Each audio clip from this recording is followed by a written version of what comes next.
안녕하십니까.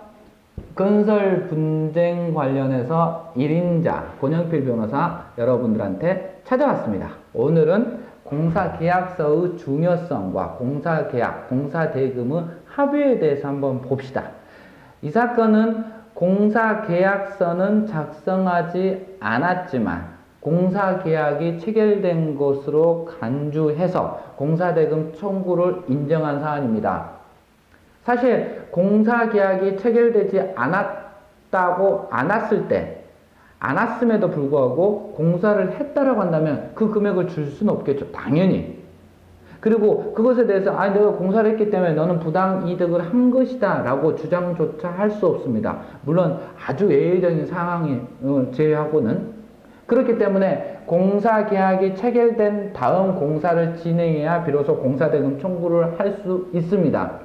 근데 이 사건에서는 공사계약이 체결되지 않은 상태에서, 명시적으로 공사계약이 체결되지 않는 상태에서 공사가 진행이 됐고, 대법원 원심 판결에서는 공사계약이 체결되지 않았다고 해서 공사대금 청구 모두를 기각시켰습니다. 근데 대법원에서는 위와 반대되는 판결을 선고하였습니다. 즉 공사계약이 명시적으로 체결되지 않았다고 하더라도 일련의 상황을 봐서 그 사이에 공사계약이 체결된 것으로 구두 합의로 인정해서 공사대금 청구를 인정한 겁니다. 판결문을 한번 봅시다.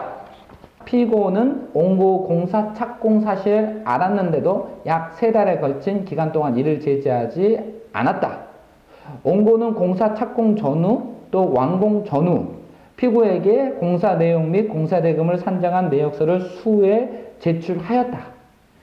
이런 사정으로 공사계약이 체결됐다라고 본 것입니다. 물론 대법원 판결 자체가 약간 좀 부족합니다. 그런데 여러분들이 아셔야 되는 것은 뭐냐면, 물론 공사계약을 체결하지 않은 상태에서 공사를 진행하는 경우는 거의 없다라고 하지만, 혹시나 상대방이 구두로 공사를 해줘 라고 했을 때 반드시 공사계약은 체결해야 되고, 상대방의 입장에서는 자신이 건설업자가 임으로 공사를 하는 도중이라면 이 판결에서 보는 것과 같이 그대로 보고 있지만 말고 내용증명을 통해서 공사 중지 신청이나 최소한 그 당시에 공사 중지 요청을 수차례 했다라는 것을 남겨두셔야 됩니다.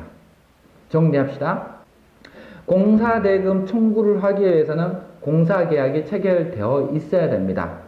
물론 그 공사계약이 체결되어 있는 것은 구두로나 문서로나 모두 방법의 차이일 뿐이고, 물론 구두로 계약을 체결했을 경우는 향후 입증에 문제가 생깁니다. 근데 건설업자가 계약을 체결하지 않았음에도 임으로 공사를 진행했다라고 했을 때는 소유자 입장에서는 건축업자한테, 공사업자한테 지속해서 이 공사를 중지해라, 나는 공사계약을 체결한 적이 없다라는 것을 남겨두셔야 되고, 그래야만 비로소 구두 합의가 인정되지 않습니다. 이와 같은 점 명심하시기 바랍니다. 이상입니다.